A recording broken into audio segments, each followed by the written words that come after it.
बिस्मिल्लाहिर्रहमानिर्रहीम। अस्सलाम वालेकुम नादरीन, आप यूट्यूब चैनल देख रहे हैं। मैं इमरान खान। आज दुनिया की नज़रें चीन पर हैं। वजह यह है कि चीनी सदर की अमरीकी सदर के साथ मुलाकात हो रही है और चाइना में ये मुलाकात हो रही है। मुलाकात से जब अहम चीज़ें निकलेंगी तो नेक्स्ट वीलॉग में आपको अपडेट करेंगे, लेकिन अभी तक जो डेवलपमेंट वहाँ पे हुई है वो मैं आपके सामने रखता हूँ। नंबर एक तो ये है कि अमरीकी उम्मीद कर रहे हैं कि चीन अपना असर रसूख इस्तेमाल करेगा ईरान पर, ताकि ईरान को एक डील के लिए कायल किया जा सके। अब डोनाल्ड ट्रंप को फेस सेविंग चाहिए और वो एक ऐसी डील चाहते हैं जिसमें न्यूक्लियर के मामलात में ईरान बहुत सारे कदम पीछे चला जाए और आबनाए हुर्मुज़ को खोल दिया जाए। अब डोनाल्ड ट्रंप को ये फेस सेविंग पाकिस्तान तो फ़िलहाल नहीं लेकर दे पाया। उसकी वजह यह है कि पाकिस्तान जो है वो अपनी सालसी में डोनाल्ड ट्रंप के साथ कोई सख्त बात कर नहीं सकता, और डोनाल्ड ट्रंप ईरान से जो मांगते हैं वो मैदान जंग में नहीं ले पाए, जो वो टेबल पे मांग रहे हैं, तो वो एक मैक्सिमस पोजीशन पे है। हाँ, चाइना का ये मामला है कि चाइना ईरान के तेल का खरीदार है और वो पाबंदियों की परवाह नहीं करता, तो ईरान की इकोनॉमी कहीं ना कहीं चाइना के साथ जुड़ी है और चाइना ने बहुत पैसा ईरान में लगाया भी है। जैसा कि चाबहार बंदरगाह है, वहाँ पे पैसा लगाया। जो पाकिस्तान से सी पैक गुजरा है, एक्चुअली ये बेल्ट एंड रोड इनिशिएटिव है चाइना का, और इस सिलसिले में चाइना ने जहाँ पे बहुत सारे ममालिक में पैसा लगाया, वहाँ पे चाइना ने अपना पैसा ईरान में भी लगाया। लिहाजा उनके स्टेक्स हैं और चाइना ईरान को वो बातें मनवा सकता है जो बातें अमेरिका या पाकिस्तान नहीं मनवा सकते। लेकिन कुछ चीज़ें ऐसी हैं जिनके ऊपर ईरान कंप्रोमाइज़ नहीं करेगा, और मुझे नहीं लगता कि चाइना उन चीज़ों के लिए ज़्यादा दबाव डालेगा। बहरहाल एक खबर आई है और उसमें दावा किया जा रहा है कि डोनाल्ड ट्रंप से मुलाकात से पहले ही, यानी जो प्रेसिडेंट शी की मुलाकात होनी है डोनाल्ड ट्रंप से, उस मुलाकात से पहले ही इस बात पर दोनों मुल्कों का इत्तफाक हो गया है कि आबनाए हुर्मुज़ में से किसी भी मुल्क को यह हक नहीं होना चाहिए कि वो टोल टैक्स वसूल करे। अब ये दावा किया जा रहा है अमेरिकी मीडिया में, और ये दावा किया जा रहा है इस हवाले से कि डोनाल्ड ट्रंप और प्रेसिडेंट शी की मुलाकात से पहले वज़राए ख़ारजा की मुलाकात हुई है, जिसमें मार्को रूबियो अमेरिका की तरफ से थे और वांग जी चाइना की तरफ से थे। तो ये बड़ी एक अहम मुलाकात हुई है और इसकी एक बड़ी खबर ये बताई जा रही है। बहरहाल ये तो जब डेवलपमेंट्स होंगी, अगली खबरें आएंगी, तभी पता चलेगा कि क्या होता है। अब अमेरिका और चीन में जो असल जंग है वो तिजारत की जंग है, वो वसाइल की जंग है कि कौन कितने ज़्यादा वसाइल पे कंट्रोल करता है। मुस्तकबिल में जो माशी नुक्ता नज़र से चैम्पियन होगा या सुपर पावर होगा वो कौन होगा, और दिफाई नुक्ता नज़र से किस किस के इत्तेहाद कहाँ पे बनने जा रहे हैं, और दुनिया में किसका असर रसूख कितना रहता है, कौन कितना मुनाफा कमाता है और कौन कितना अच्छा सौदा करता है। लेकिन चाइना को ना एक बात का बड़ा फ़ायदा है। ये चाइना ने भी किया, जापान ने भी किया और कई और ममालिक भी करते हैं। पाकिस्तान इससे बहुत फ़ायदा उठा सकता है। इंडिया इस चीज़ से फ़ायदा उठाते उठाते दुनिया की चौथी बड़ी इकॉनमी बन चुका है, बल्कि इंडिया अब जापान को भी पीछे छोड़ रहा है। इंडिया इतनी बड़ी इकॉनमी कैसे बना? देखिए, इसमें एक रीज़न है कि वहाँ पे लेबर बहुत सस्ती है। पाकिस्तान में भी लेबर बहुत सस्ती है, तो जहाँ पे आपको सस्ती लेबर मिल जाए वहाँ पे आप प्रोडक्शन करके पूरी दुनिया को आप माल दे सकते हैं। आपको सिर्फ पाकिस्तान में प्रॉब्लम यह है कि हमारी बिजली महंगी है, इंडिया में बिजली उतनी महंगी नहीं है। अच्छा, चाइना में ये तीनों फैक्टर बड़े ज़बरदस्त हैं। एक तो चाइना की जो तजारती पॉलिसी है वो बड़ी शानदार है, अमीर मुल्क है। दूसरा, वहाँ पे लेबर सस्ती है, और तीसरा, वहाँ पे कॉस्ट ऑफ प्रोडक्शन कम है, यानी बिजली वाफर मिलती है और सस्ती मिलती है। तो चीन के अंदर जो है वो कॉस्ट ऑफ प्रोडक्शन, यानी जो पैदावारी लागत है चीज़ें बनाने की, वो कम है। तो वो कम पैसों में चीज़ें बनाता है, तो अमेरिका और यूरोप उसका मुकाबला नहीं कर सकते, बल्कि दुनिया के बहुत सारे और ममालिक भी उसका मुकाबला नहीं कर सकते। अमेरिका एक इलेक्ट्रिक गाड़ी बनाकर जब भेजता है यूरोप में, तो चीन उतने ही पैसों में 2 गाड़ियां भी भेज सकता है, क्योंकि चाइना की बहुत बल्क में प्रोडक्शन होती है, लेबर सस्ती है, कॉस्ट उनको कम पड़ती है, और चाइना नई टेक्नोलॉजी के साथ भी काम कर रहा है। लिहाजा चाइना को इस बात की एक बढ़ोतरी, एक फ़ायदा है उसको कि उसके पास से कॉस्ट ऑफ प्रोडक्शन कम है। अब उसको रोकना कैसे है? वो टैरिफ के ज़रिए से रोकते हैं अमेरिकन्स, या टैक्सेस लगाए जाते हैं, या कोशिश की जाती है कि तजारती खसारे को किसी तरह कंट्रोल किया जाए, क्योंकि चीन ज़्यादा चीज़ें बनाकर दुनिया को भेजता है और कम चीज़ें दुनिया से लेता है। चीन दुनिया से रॉ मटेरियल उठाता है और उसको ज़बरदस्त प्रोडक्ट में तब्दील करके कई गुना उसकी वैल्यू एडिशन करके वो चीज़ें दुनिया को भेजता है। तो बहरहाल ये तो मामलात हैं, मैं इनके ऊपर डिस्कशन फ्यूचर में भी हम करते रहेंगे, बड़ी डिटेल में चीज़ें आपके सामने रखेंगे। आबनाए हुर्मुज़ में जो ईरान का दबाव है वो काफ़ी हद तक अब काम कर रहा है। एक तरफ यूरोपीय ममालिक पे और दुनिया के दीगर कई ममालिक पे इस बात का दबाव आया कि आबना हुर्मुज़ की बंदिश की वजह से उन ममालिक की इकॉनमीज़ पे असर पड़ा है, और अमेरिका भी आहिस्ता आहिस्ता अपने इत्तेहादियों को कायल कर रहा है। जो लेटेस्ट एक खबर आई है कि इटली और बरतानिया को कुछ हद तक अमेरिका ने कायल किया है, वो अपने बहरी जहाज़ों को आबना हुर्मुज़ की जानिब भेज रहे हैं, लेकिन किसी भी मुल्क ने अभी तक ईरान के साथ जंग लड़ने की हामी नहीं भरी। किसी मुल्क ने यह नहीं कहा कि वो ईरान के साथ जंग लड़ सकता है या ईरान के साथ जंग लड़ेगा। ईरान जंग के दौरान एक बहुत बड़ा दावा सामने आया, और ये दावा नेतन्याहू के ऑफिस की जानिब से सामने आया। नेतन्याहू जो इसराइल के वज़ीर आज़म हैं, उसके दफ्तर की जानिब से एक बयान सामने आता है कि नेतन्याहू ने जंग के दौरान यूएई का सफ़र किया था, और वहाँ पे यूएई के हाकिम से उनकी मुलाकात भी हुई थी। यूएई ने इसकी तस्दीक नहीं की बल्कि इसकी तरदीद कर दी है, जबकि इसराइली मीडिया और अमेरिकन मीडिया ये दावा कर रहे हैं कि यूएई में नेतन्याहू ने दौरा किया, और ये 26 या 27 तारीख का दौरा है, और बाकायदा इसके अंदर जो फ़िज़ाई सफ़र है उसकी तफसीलात भी बताई जा रही हैं कि नेतन्याहू पहुंचा यूएई में और उसने जंग के दौरान यूएई का दौरा किया और वहाँ हुकाम से मुलाकातें की। इसके ऊपर ना ईरान का एक स्टेटमेंट आया। ईरान का ये कहना है कि हम तो पहले ये चीज़ें जानते थे और हम पहले से ये बातें कह रहे थे। अब इराक़ची इस पर क्या कह रहे हैं, ज़रा आप ये देखिए। बीबीसी ने इसको छापा, उन्होंने कहा जी, अजीम ईरानी कौम के साथ दुश्मनी एक अहमकाना जुआ और इसराइल के साथ गठजोड़ नाकाबिले माफ़ी है, ये अब्बास इराक़ची ने कहा है। और ईरान के वज़ीर ख़ारजा अब्बास इराक़ची ने इसराइली वज़ीर आज़म बेंजामिन नेतन्याहू के मुत्तहदा अरब अमारात के दौरे के हवाले से जो खबर है उस पर रद्द-ए-अमल देते हुए कहा कि नेतन्याहू ने अब खुलकर इस बात का इंकशाफ कर दिया है जिससे ईरान के सिक्योरिटी इदारे काफ़ी अरसा पहले ही क़यादत को आगाह कर चुके थे। इराक़ची ने सख्त लहजे में अपने स्टेटमेंट में कहा कि अजीम ईरानी कौम के साथ दुश्मनी एक अहमकाना जुआ है और इस रास्ते में इसराइल के साथ ताउन और गठजोड़ नाकाबिले माफ़ी है। उनके अपने बयान में मजीद कहना था कि जो अनासर इसराइल के साथ मिलकर तफरका फैलाने की कोशिश कर रहे हैं उन्हें जवाबदेह होना पड़ेगा, और मुत्तहदा अरब अमारात और खलीजी ममालिक के लिए एक वाज़ेह पैगाम समझा जा रहा है उनका ये स्टेटमेंट। बहरहाल यूएई ने कहा जी कि ऐसा कुछ नहीं हुआ, कोई मुलाकात नहीं हुई और कोई दौरा नहीं हुआ, लेकिन क्योंकि अब इसराइली वज़ीर आज़म के ऑफिस ने ये बात कर दी है और साथ साथ इसकी तस्दीक जो है वो अब ईरान भी कर रहा है कि हमें भी इस बात का पता था, तो यूएई की एक तरदीद है। अब देखते हैं कि ये मामला किस तरफ जाता है। बहरहाल यूएई ने एक और काम किया है, ये ज़रा तस्वीर आप देखें। यूएई ने ये जंगले लगा दिए हैं अपनी ऑयल तनसीबात के आसपास, जो उनकी कीमती जगह है जहाँ पे अटैक हो सकता है ड्रोन का। तो ईरानी ड्रोन से बचने के लिए या छोटे ड्रोन्स के हमलों से बचने के लिए यूएई ने क्या किया कि वो ये जंगले लगा रहा है, जैसे बारबेक्यू वाले जंगले नहीं होते, ये इस किस्म के जंगले लगा रहा है, जालियाँ लगा रहा है अपनी तनसीबात के इर्द गिर्द। अगर कोई छोटा मोटा ड्रोन आए या कोई ड्रोन आकर अटैक करता है तो वो डायरेक्टली आकर तनसीबात के ऊपर गिरने के वो इन जालियों के साथ आकर टकराए, और यहाँ पे जब धमाका हो जाएगा तो फिर कम नुकसान होगा उन तनसीबात का जिनके इर्द गिर्द ये जालियाँ लगाई जा रही हैं। तो ये इस किस्म की एक्टिविटीज़ अभी हो रही हैं यूएई में। इसका मतलब ये है कि यूएई को इस बात का आइडिया है कि दोबारा लड़ाई हो सकती है। इस बात का आइडिया सऊदी अरब को भी है, बाकी ममालिक को भी है, और अब ऐसी खबरें अमेरिकन मीडिया में और दीगर जगहों पे आना शुरू हो गई हैं जिनके मुताबिक ये दावा किया जा रहा है कि तकरीबन तमाम ही गल्फ़ ममालिक ने ईरान के ख़िलाफ़ इस लड़ाई में हिस्सा लिया, चाहे किसी ने ईरान की सरजमीन पर अटैक किया हो या ना किया हो। किसी ने ईरानी जो असासे हैं उन पर इराक़ में अटैक कर दिया, किसी ने कहीं अटैक कर दिया, किसी ने ईरान के अंदर ही अटैक कर दिया, किसी ने ईरान के जजीरों पे अटैक कर दिया।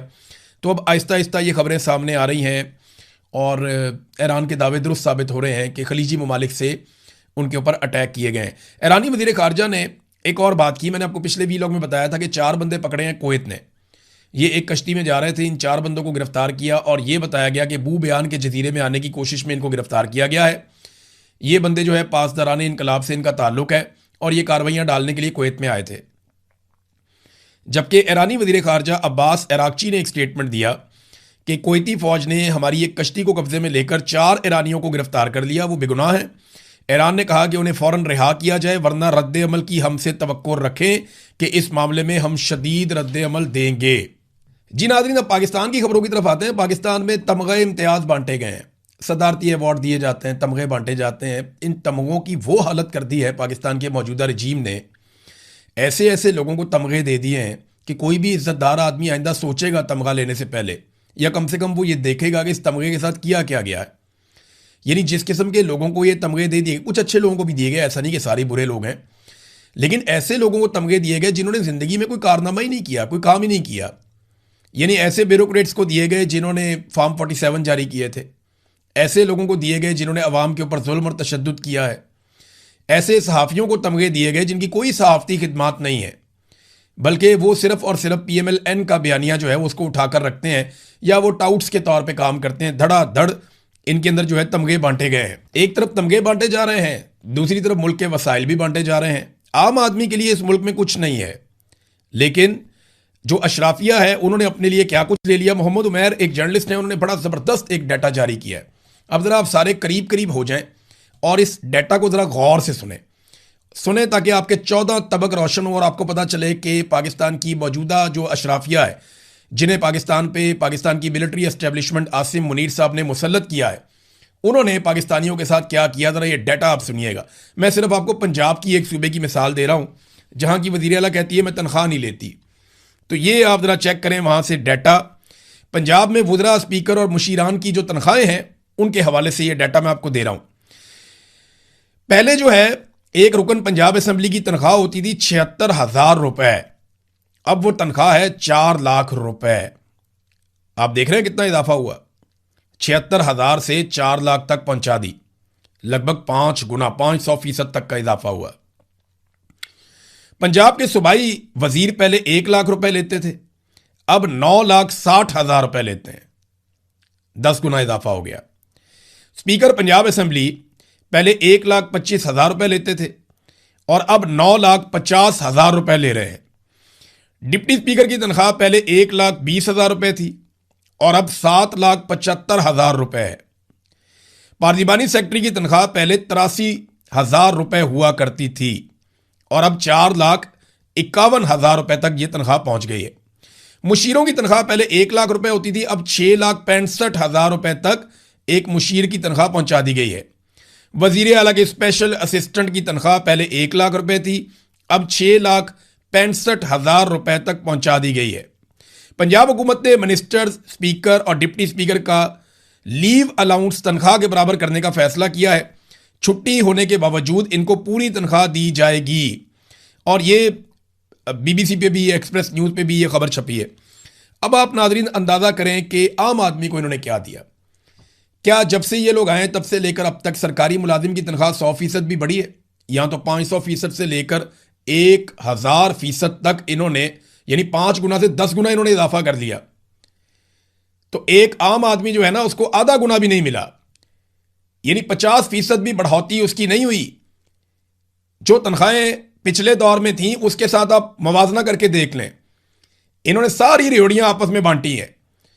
आम आदमी के लिए ये पाकिस्तान छोड़ा ही नहीं इन्होंने, ये अशराफिया का पाकिस्तान बन गया है। वो दिन रात लूट मार कर रहे हैं। गरीब आदमी की तनख्वाह बढ़ानी होगी ना सरकारी मुलाजिम की, कहेंगे जी हम IMF से पूछ के बताएंगे, IMF हमें इजाजत देगा। गरीब को सब्सिडी या सहूलत देनी है जी, IMF से पूछेंगे। अपने जहाज ये जब मर्जी लेते हैं, गाड़ियां ये जब मर्जी लेते हैं, अयाशियां ये जब मर्जी करते हैं, बैरूनी दौरे जब मर्जी करते हैं, महंगे तरीन अल्ले तलल्ले खर्चे जब मर्जी करते हैं, अपनी तनख्वाहें जब मर्जी बढ़ा लेते हैं, इन्हें पूछने वाला कोई नहीं। अपने जजों को भी नवाज रहे हैं, अपने ब्यूरोक्रेट्स को भी नवाज रहे हैं और अपने सियासतदानों को भी नवाज रहे हैं। सारे मिलकर पाकिस्तानियों का खून चूस रहे हैं और पाकिस्तानियों को वापस कुछ देने के लिए तैयार नहीं है। सबसे ज्यादा खून चूसा जाता है हमारे किसानों का। जरा ये एक डाटा और आप देखें, मैं आपके सामने रखता हूं और इसको आप जाके कंफर्म कर सकते हैं। पाकिस्तान में जो एक DAP की बोरी है ना, ये किसान को चाहिए होती है ना खाद के तौर पे, DAP और यूरिया, ये 2 चीजें तो बहुत ज्यादा उसको जरूरत होती है, इसी से उसकी पैदावार ज्यादा होती है। अब इंडिया में फी एकड़ पैदावार जो है वो पाकिस्तान से दुगनी है, लगभग दुगनी नहीं है तो काफी ज्यादा है। यानी अगर पाकिस्तान में 40 मन फी एकड़ है तो वहां पे 70 मन फी एकड़ तक भी पहुंच जाती है। तो पाकिस्तान में जो है वो DAP कितने की है? 13,000 से 15,000 रुपए का एक गट्टू है उसका, एक बोरी 13,000 से 15,000 रुपए की है। जबकि इंडिया में कितने की है? ये 1350 रुपए से लेकर 1400 रुपए तक है। आप अंदाजा कीजिए कहां पे 13 से 15,000 और कहां पे भारत में 1350 से 1400 रुपए, 10 गुना का फर्क है। और फासला कितना है? ये एक लकीर का फासला है। उधर पंजाब इंडियन है, इधर पंजाब पाकिस्तान का है। उधर इंडियन किसान है, इधर पाकिस्तानी किसान है। इधर हुकूमत जो है वो मिलिट्री एस्टेब्लिशमेंट ने बनाई हुई है, वहां पे अवाम ने बनाई हुई है। तो 10 गुना कीमतों का फर्क है, 10 गुना कीमतों का फर्क है वहां पे डीएपी के अंदर। अब जरा आप आ जाएं कि यूरिया की कीमत में, और वो इंडियन रुपए में इसलिए कह रहा हूं कि वो कमाते भी फिर इंडियन रुपए में ही है।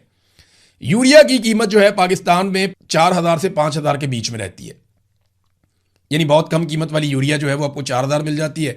4800, 4500, 5,000 यहां तक यूरिया की कीमत जाती है। और इंडिया में यूरिया की, यही वाला यूरिया जो है 300 रुपए का, इसका इतना ही वेट है, और 300 रुपए में आपको इसकी बोरी मिल जाती है। कितना फर्क है। वो अपने किसानों को कैसे ऑब्लाइज कर रहे हैं और हम अपने किसानों के साथ क्या कर रहे हैं, ये सब आपके सामने है। पहले किस्तों में बिल जमा करवा देते थे आम लोग, अब वो सहूलत भी मेरे पास इतला आई है कि वापस ली जा रही है। लोगों को मजबूर किया जा रहा है। पहले कर देते थे ना, 2-3 महीने की किस्तें बना देते थे बिल की, जो आदमी अदा नहीं कर पाता था। अब सख्त अहकाम दिए गए, किस्तें नहीं बनानी, इनसे बिल निकलवाओ सबसे, क्योंकि हुकूमत ये जानती है लोगों की कैपेसिटी खत्म हो गई है। अब अगर किस्तें करवाएंगे तो लोग कभी भी ये बिल नहीं दे पाएंगे। तो पहले 1 या 2 महीने का बिल इकट्ठा भी हो जाता था तो लोग दे देते थे कोई चीज़ बेच के। अब लोगों ने सारा कुछ ही बेच दिया, बेचारे क्या अपना घर ही बेचेंगे। अब क्या बेचें लोग, अपने बच्चे बेच दें, अपने आप को बेच दें, अपने गुर्दे निकाल के बेच दें।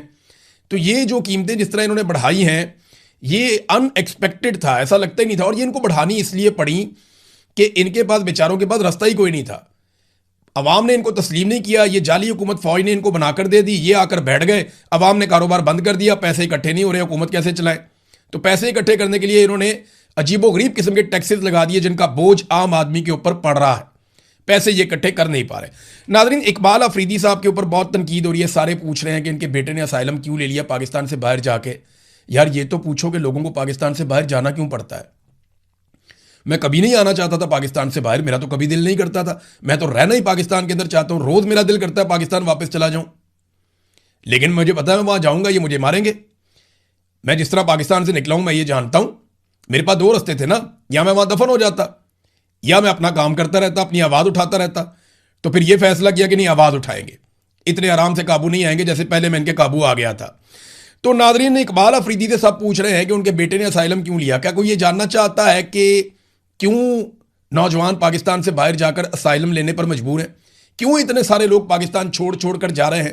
क्या कभी इन जर्नैलों से, इन ब्यूरोक्रेट से कभी कोई पूछेगा कि तुम्हारे बच्चे और फैमिलीज बाहर कैसे रहते हैं, उनका खर्चा कौन उठाता है? क्या कभी इनसे पूछा जाएगा कि इतनी महंगी तालीम तुम अपने बच्चों को कैसे दिलवा सकते हो अपनी तनख्वाह के अंदर? यानी इनके पास तो कुछ नहीं है ना, मिडिल क्लास के, गरीब क्लास के लोग हैं ये, और इनको तनख्वाह मिलती है। तो जो तनख्वाह इनको मिलती है उस तनख्वाह में तो पाकिस्तान में बच्चे नहीं पढ़ाए जा सकते। ये जनाब अपने बच्चों को दुनिया के महंगी तरीन यूनिवर्सिटियों में और कॉलेजों में पढ़ाते हैं। क्या कभी कोई इनसे पूछेगा बड़े मुजरिम ये लोग हैं या वो लोग हैं जो अपनी जान बचाकर चले गए हैं? तो ये एक अजीबोगरीब किस्म का पाकिस्तान में सिलसिला है। सारा जो मलबा है वो सियासतदानों पे हमेशा डाला जाता है। कोई नहीं पूछता जर्नैलों से, कोई नहीं पूछता ब्यूरोक्रेट से, कोई नहीं पूछता माफिया से कि इनसे जवाब लिया जाए। जब अटैक होता है तो सीधा सियासतदान के ऊपर अटैक होता है, उसका गिरबान पकड़ लिया जाता है, चाहे वो किसी भी पॉलिटिकल पार्टी का हो। तो सियासतदानों को कम से कम इस मामले में शर्म करके इकट्ठे होना चाहिए और जवाब देना चाहिए। अब तक के लिए इतनी, अपना ख्याल रखिएगा, अपने चैनल का भी। अल्लाह हाफिज।